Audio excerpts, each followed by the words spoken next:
الله الرحمن الرحيم الحمد لله رب العالمين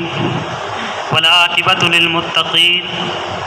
والصلاة والسلام على شمس الهداية واليقين وعلى آله وأصحابه أجمعين أما بعد فقد قال الله تبارك وتعالى في القرآن الكريم أعوذ بالله من الشيطان الرجيم بسم الله الرحمن الرحيم ولا تقولوا لمن يقتل في سبيل الله أموات بل أحياء ولكن لا تشعرون صدق الله العظيم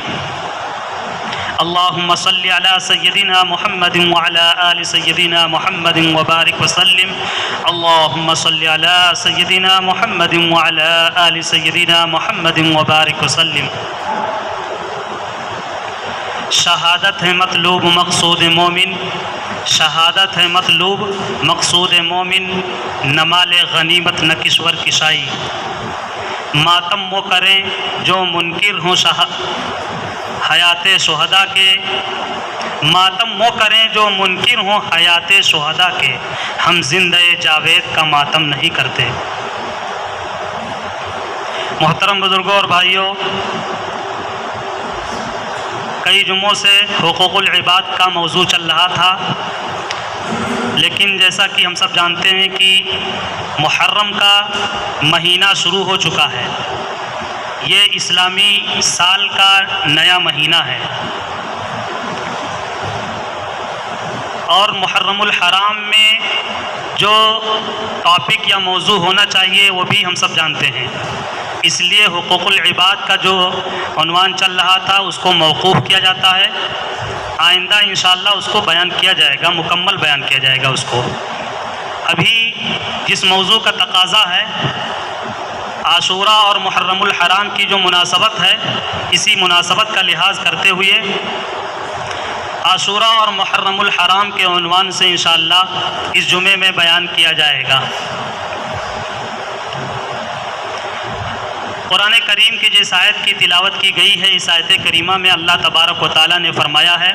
وَلَا تَقُولُوا لِمَنْ يُقْتَلُ فِي سَبِيلِ اللَّهِ أَمْوَاتٌ، جو اللہ کے راستے میں قتل کر دیے جائیں ان کو تم مردہ مت کہو، بل احیاء ولکن لا تشعرون، بلکہ وہ زندہ ہیں۔ جو اللہ کے راستے میں قتل کر دیے جائیں وہ مردہ نہیں ہو گئے، بلکہ قرآن کہہ رہا ہے کہ وہ زندہ ہیں، لیکن ان کی زندگی کی کیفیت اور ان کی زندگی کی جو نوعیت ہے، اس کیفیت اور نوعیت کو اللہ تبارک و تعالیٰ ہی جانتے ہیں، تم نہیں سمجھ سکتے۔ اللہ نے فرمایا وَهُمْ لَا يَشْعُرُونَ، لیکن نہیں سمجھ سکتے کہ کس اعتبار سے وہ زندہ ہے، مگر ہمارا عقیدہ یہی ہوگا قرآن کریم کی آیت کے اعتبار سے کہ جو اللہ کے راستے میں غازی ہیں، شہید ہیں، وہ زندہ ہیں، زندہ جاوید ہیں۔ اسی لیے ہم زندہ جاوید کا ماتم نہیں کرتے۔ جو اللہ کے راستے میں شہید ہو گئے ہیں وہ بہت ہی بڑا مقام اللہ کے یہاں پا چکے ہیں، ان کو بہت بڑی فضیلت حاصل ہو چکی ہے، اس لیے کہ ایک شہادت، شہید ہو جانا ایک مومن کے لیے باعث افتخار ہے اور باعث مقصود ہے۔ شہادت ہے مطلوب مقصود مومن، علامہ اقبال نے کہا شہادت ہے مطلوب مقصود مومن، نہ مال غنیمت نہ کشور کشائی۔ مومن کا آخری ایمان یہ ہے کہ وہ اللہ کے راستے میں اپنی جان کو بھی قربان کر دے اور شہید ہو جائے، اس لیے کہ جس شہادت، کلمہ شہادت کا اس نے اقرار کیا ہے، اشہد ان لا الہ الا اللہ و اشہد ان محمد عبدہ و رسولہ، جو دوسرا کلمہ ہے کلمہ شہادت، ایک مومن یہ دوسرا کلمہ جب زبان سے پڑھ لیتا ہے تو اس زبان پر عمل کرتے کرتے آخری مقام یہ آ جاتا ہے کہ زبان سے آگے پڑھ کر کے اپنے جسموں کا، اپنی جان کا نذرانہ بھی اللہ کے راستے میں پیش کر دے اور شہید ہو جائے۔ یہ کلمہ شہادت کا آخری مقام ہے۔ محرم الحرام کے مہینے میں خاص کر کے کربلا کا واقعہ، حضرت حسین کا واقعہ بہت خصوصیت کے ساتھ ذکر کیا جاتا ہے، بیان کیا جاتا ہے۔ محرم الحرام کربلا سے پہلے بھی محترم مہینہ اور عاشوراء کا دن محترم دن تھا۔ اتفاق سے یہ کربلا کا واقعہ بھی عاشورہ کے دن پیش آ گیا، ورنہ جو عاشورہ کا دن ہے یعنی 10 محرم الحرام، 10 محرم الحرام میں اس بڑے اسلامک تاریخ اس سے جڑے ہوئے ہیں، بہت ہی عجیب و غریب واقعات اس دن میں پیش آئے ہیں، اور اتفاق یہ ہے اللہ کی طرف سے کہ اسی دن کربلا کا بھی واقعہ پیش آ گیا، لیکن پورے مہینے کو ڈیبیٹ کر دیا گیا، صرف مختص کر دیا گیا کربلا ہی کے واقعے پر، اور اتنا زور و شور کے ساتھ کربلا کو بیان کیا جاتا ہے اور اتنے غلط انداز میں بیان کیا جاتا ہے کہ جس کی اجازت شریعت میں نہیں ہے، بڑھا چڑھا کر کے پیش کیا جاتا ہے، جبکہ ہمارا مذہب کہتا ہے کہ اعتدال کے راستے کو کبھی چھوڑا نہ جائے، معتدل متوازن رہا جائے، افراط و تفریط کا شکار نہ ہوا جائے، نہ بالکل چھوڑ ہی دیا جائے، نہ بہت زیادہ سختی سے کام لیا جائے، بلکہ بیچ کا جو راستہ ہے اس پہ چلا جائے، یہی معتدل راستہ ہے، یہی صراط مستقیم ہے۔ بیان کرنے والے اس طرح سے بیان کرتے ہیں کربلا کے واقعے کو کہ معلوم یہ ہوتا ہے کہ کربلا کا واقعہ سب سے بڑا واقعہ ہے، اس سے بڑا اسلام میں کوئی واقعہ نہ پیش آیا ہے نہ پیش کبھی آئے گا، اس طرح سے اس کی منظر کشی کی جاتی ہے۔ حالانکہ اسلام میں پورے سال کوئی ایسا دن یا ایسی کوئی تاریخ نہیں ہے جس میں کسی نہ کسی نامور ہستی، کسی نہ کسی عظیم المرتبت اللہ کے ولی کی شہادت نہ ہوئی ہو۔ اس طرح سے دیکھا جائے تو رمضان المبارک اور اسی طرح دوسرے جو ایام یا ماہانہ ہیں، ہر مہینے اور ایام میں کوئی نہ کوئی واقعہ پیش آیا ہے۔ حضور اکرم صلی اللہ علیہ وسلم کی وفات کا واقعہ کوئی معمولی واقعہ تھا، صحابہ کرام جیسے عظیم المرتبہ عظیم المقام صحابہ کرام بھی اپنی جگہ سے ڈگمگانے لگے تھے، کوئی تلوار نکال کے کھڑا ہو گیا تھا، کوئی سلام کا جواب نہیں دیتا تھا، کوئی سسکیاں ہی روتا ہی جاتا تھا۔ حضور اکرم صلی اللہ علیہ وسلم کی وفات کا واقعہ سب سے بڑا واقعہ تھا، لیکن اس واقعے کو بھی نیچے کر دیا گیا۔ کربلا کا واقعہ بہت بڑھا چڑھا کر کے پیش کیا گیا۔ پچھمی یو پی کا ایک واقعہ ہے کہ ایک صاحب بیان کر رہے تھے کربلا کے واقعے کو، کچھ بیان کرنے والوں کا مزاج ہوتا ہے کہ ہمارے بیان سے لوگ روئیں، ان کا مقصد یہ نہیں ہوتا ہے کہ ہمارے زبان سے اللہ رسول کی جو باتیں نکل جائیں اللہ تعالیٰ اس کو قبول کر لے اور سننے والوں کو اور سنانے والوں کو اللہ عمل کی توفیق عطا فرمائے، یہ مقصد نہیں۔ کچھ لوگوں کا مقصد پیشہ وارانہ مقرر جو ہوتے ہیں، جن کا پیشہ ہی یہی ہوتا ہے تقریر کرو پیسے لو، تو ان کا ایک انداز، ایک ان کا اسٹائل ہوتا ہے کہ مجمع روئے یا مجمع ہنسے، چٹکلے عجیب عجیب لطائف سناتے ہیں، لطیفے سناتے ہیں، عجیب عجیب باتیں کرتے ہیں جس کی وجہ سے لوگ روئیں اور ہنسیں، اور بہت ملکہ حاصل ہوتا ہے ان کو اس میدان میں ہنسانے کا، رلانے کا۔ تو ایک صاحب جو ہے بازی مار رہے تھے لیکن مجمع میں سے کوئی رو نہیں رہا تھا، کربلا کا واقعہ بھی چھیڑے ہوئے تھے پھر بھی کوئی نہیں رو رہا تھا، بڑی کوشش کر رہے تھے پھر بھی کوئی نہیں رو رہا تھا۔ آخری انہوں نے یہ داؤ چلا کہ بیان کرتے کرتے مسلمانوں، ارے کربلا کے میدان میں اہل بیت حضور کے خاندان کے ساتھ کتنا ظلم ہوا، پانی بند کر دیا گیا، کھانا بند کر دیا گیا، خون بہا دیا گیا، علی عسکر کو ختم کر دیا گیا، قاسم کو ختم کر دیا گیا، حسین پر ظلم و ستم کے پہاڑ ڈالے گئے، یہاں تک کہ حقہ بھی ان پر بند کر دیا گیا۔ اب جیسے ہی وہ مقرر پچھمی یو پی میں حقہ، جو لوگ وہاں گئے ہیں وہ جانتے ہیں کہ وہاں حقے کی کتنی اہمیت ہے، کھانا ملے نہ ملے، پانی ملے نہ ملے، چائے ملے نہ ملے، جوس ملے نہ ملے، ان کو حقہ ملنا چاہیے۔ حقے کے بڑے شوقین پچھمی یو پی میں ہیں لوگ۔ اب جب انہوں نے کربلا کو حقے سے جوڑا اور اس طرح سے اس انداز میں اس اسٹائل میں انہوں نے کہا کہ حقہ بھی کربلا کے ان مظلومین پر بند کر دیا گیا تھا، پینے نہیں دیا جا رہا تھا، مجمع سب رونے لگا، اتنا بڑا ظلم ہوا۔ یہ اسٹائل، حالانکہ حقہ ہم سب کیسے جوڑا گیا، صرف رلانے کے لیے یہ واقعہ لایا گیا، بنایا گیا، بناوٹ بڑے ہیں۔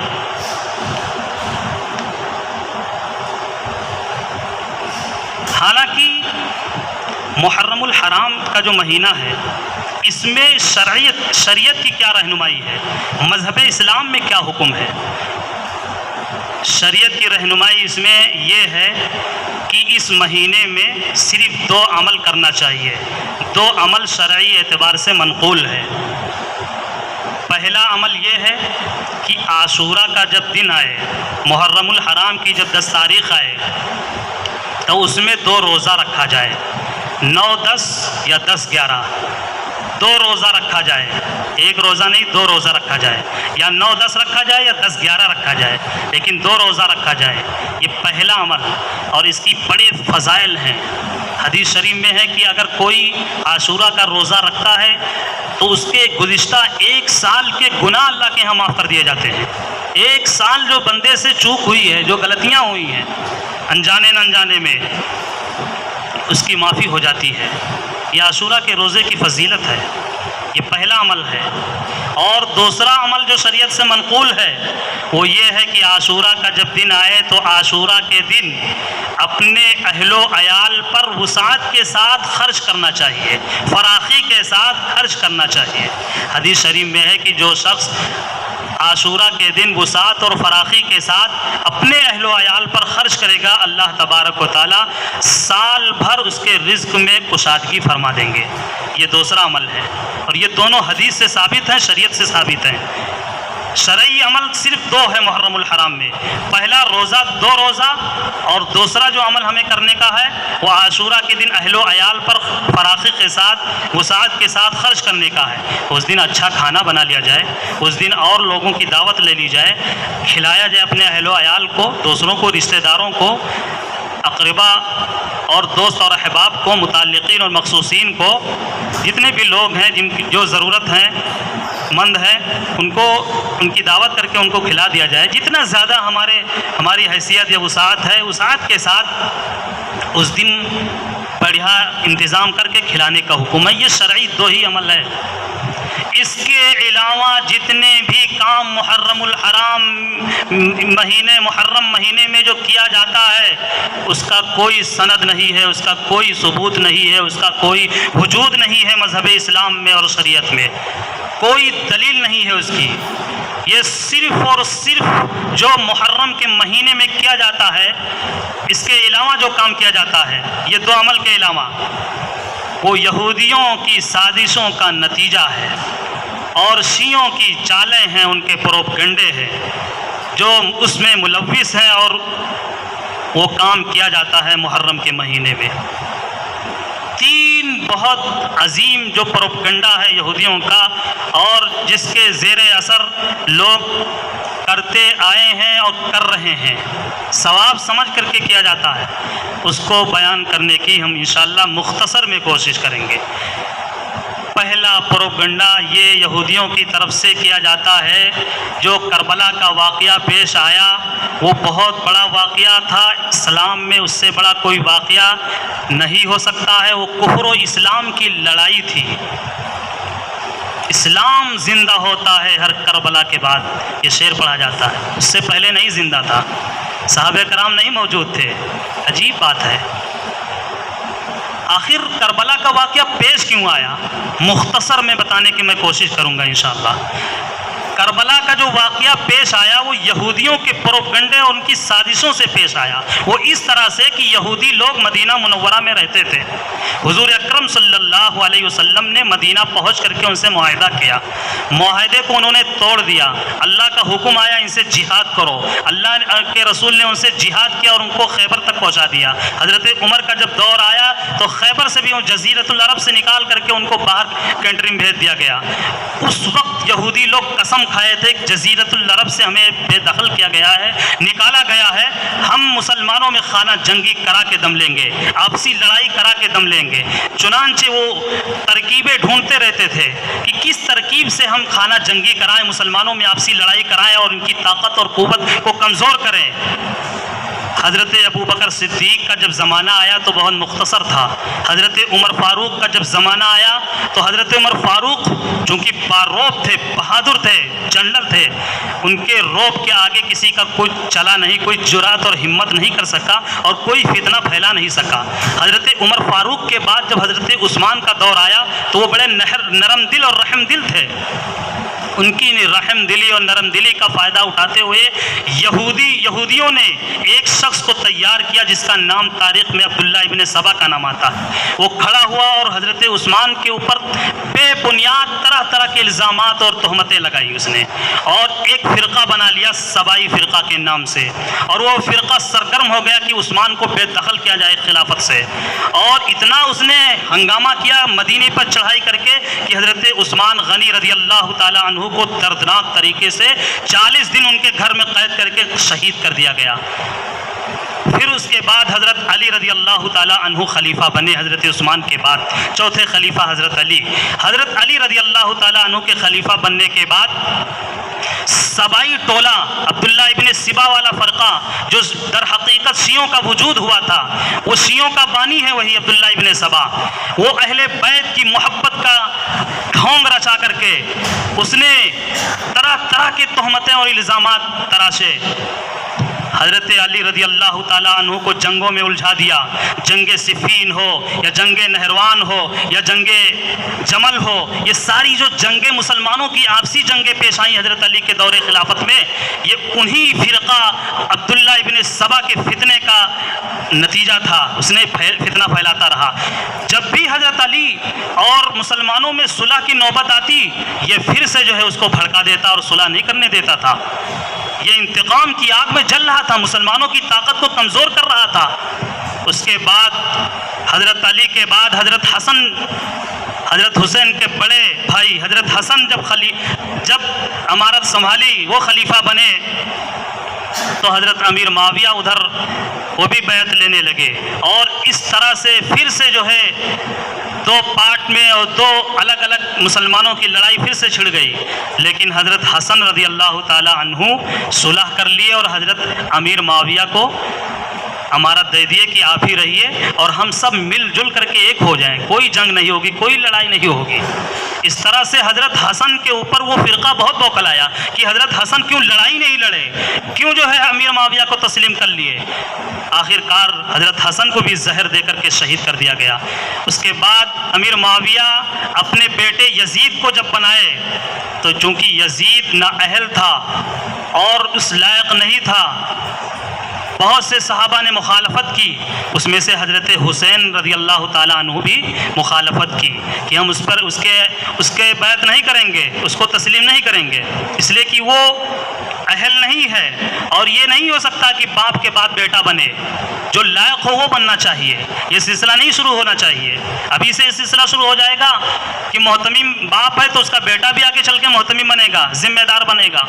یہ سلسلہ نہیں چلنا چاہیے مذہب اسلام میں. اس لیے جو لائق ہوں, جو اس اعتبار سے فٹ آتے ہوں, وہ کہیں کا بھی ہوں, کوئی بھی ہوں, کسی طرح بھی ہوں, ان کو بنایا جانا چاہیے. حضرت حسین کی یہ سوچ تھی کہ جو لائق ہوں وہ بنے. چنانچہ اسی سبائی ٹولہ اور اسی عبداللہ ابن سبا کے لوگوں کے فتنہ اور سازشیں اور پروپیگنڈے اتنے کیے گئے کہ حضرت حسین کو مدینہ چھوڑ کر کے مکۃ المکرمہ جانا پڑا. اور پھر مکۃ المکرمہ سے اتنے خطوط کوفہ سے لکھے گئے کہ کوفہ آنا پڑا. اور کربلا میں جب حضرت حسین اہل بیت کو لے کر کے 72 لوگوں کو لے کر کے جب پہنچ گئے تو پھر جو لوگ بلائے تھے, وہی فرقہ سبائیہ کے لوگ بلائے تھے, خطوط لکھے تھے, کئی بورا خطوط لکھے تھے, کئی ہزار خطوط لکھے تھے کہ آپ آئیے اور یزید کو بے دخل کیا جائے, معزول کیا جائے. پہنچ کر کے پھر اس نے دھوکہ دیا, اور اس قدر دھوکہ دیا حضرت حسین کو کہ جنگوں میں الجھا دیا کہ لڑائی لڑیے. حضرت حسین جب کربلا کے میدان میں پہنچ کر کے اندازہ ہوا کہ ہم تو پھنس چکے ہیں, تو حضرت حسین نے 3 مطالبات رکھے تھے. پہلا مطالبہ یہ رکھے تھے کہ جہاں سے ہم آئے ہیں ہمیں پھر سے راستہ دے دیا جائے, ہم واپس چلے جائیں گے, ہمیں نہیں لڑائی لڑنی ہے, آپسی لڑائی نہیں شروع کرنی ہے. دوسرا مطالبہ یہ رکھے تھے کہ جہاں جہاد ہو رہا ہے کفار سے لڑائی ہو رہی ہے، ہمیں جہاد کے محاذ پہ بھیج دیا جائے تاکہ وہاں کفار سے ہم لڑائی لڑ سکیں۔ اور تیسرا مطالبہ یہ رکھے تھے حضرت حسین کربلا کے میدان میں کہ خود بذات خود مجھے یزید کے پاس بھیج دیا جائے، ہم جا کر کے اس سے ہم ڈائریکٹ بات کر لیں گے کہ کیا بات کیا معاملہ ہونا چاہیے آگے۔ یہ فرقہ سبائیہ اور اس کے لوگ اس کو نہیں ہونے دیے، تینوں مطالبات کو بھی نہیں تسلیم کیے اور جنگ چھیڑ دیے، اور پھر مظلومانہ انداز میں حضرت حسین رضی اللہ تعالی عنہ اور ان کے خاندان سمیت شہید کر دیا گیا۔ یہ یہودی اور سبائیہ فرقے کا نتیجہ تھا، اس کی سازشوں کا نتیجہ تھا کہ اس طرح سے یہ معاملہ بن گیا۔ ورنہ حضرت حسین مطالبات کیوں رکھتے؟ اگر یہ کفر اسلام کی لڑائی ہوتی یا حقیقی لڑائی ہوتی تو مطالبات نہ رکھتے، بلکہ اور جو صحابہ تھے وہ بھی شریک ہوتے حضرت حسین کے ساتھ کہ ہم بھی حضرت حسین کے ساتھ مل کر کے لڑائی لڑیں گے اور ان کو ختم کریں گے۔ یہی وجہ ہے کہ حضرت حسین کی یہ جو لڑائی پیش آئی کربلا میں، اس کو ہمارے بڑے اور جمہور علماء نے لکھا ہے کہ یہ کفر و اسلام کی لڑائی نہیں تھی، یہ ظالمیت اور مظلومیت کی لڑائی تھی۔ ایک طرف ظالم لوگ تھے، ایک طرف مظلوم لوگ تھے، اور یہ جو لڑائی پیش آ گئی اس میں لڑائی کروانے میں یہودیوں کا ہاتھ تھا اور سبائیوں کا ہاتھ تھا، جو اہل بیت کی محبت کا ڈھونگ رچا کر کے اور اس طرح سے کرواتے تھے کہ حضرت علی کو بھی وہ شہید کیے، حضرت حسن کو بھی شہید کیے، پھر حضرت حسین بچے تھے، حضرت حسین کو بھی وہ لوگ شہید کر ڈالے کربلا میں۔ یزید کے بارے میں کیا رکھیں گے معاملہ؟ یزید کے بارے میں لکھا ہے کہ یزید ایک ظالم تھا اور اعلیٰ درجے کا فاسق اور فاجر تھا، گنہگار تھا، اہل بیت پر اس نے ظلم کیا، اس کا ہاتھ تھا۔ یہ نہیں کہا جا سکتا ہے کہ بے قصور تھا وہ، مگر کافر نہیں تھا۔ یہ لکھا ہے کہ کافر نہیں کہا جائے گا یزید کو، اس لیے کہ نمازیں پڑھتا تھا، ایک صحابی کا بیٹا تھا، لیکن اعلیٰ درجے کا فاسق و فاجر و ظالم تھا۔ پہلا پروپگنڈا یہ کہ کفر و اسلام کی یہ لڑائی نہیں تھی اور یزید بے قصور بھی نہیں تھا بلکہ ظالم تھا یزید۔ اور دوسرا پروپگنڈا جو کیا جاتا ہے کہ محرم کا مہینہ آتا ہے تو ماتم کا مہینہ، غم کا مہینہ، تعزیہ نکالنے کا مہینہ سمجھا جاتا ہے، ثواب سمجھ کر کے اس کو کرنے کی کوشش کی جاتی ہے، حالانکہ یہ ماتم کا مہینہ بھی نہیں ہے، غم کا مہینہ بھی نہیں ہے، تعزیہ کا مہینہ بھی نہیں ہے، اس لیے کہ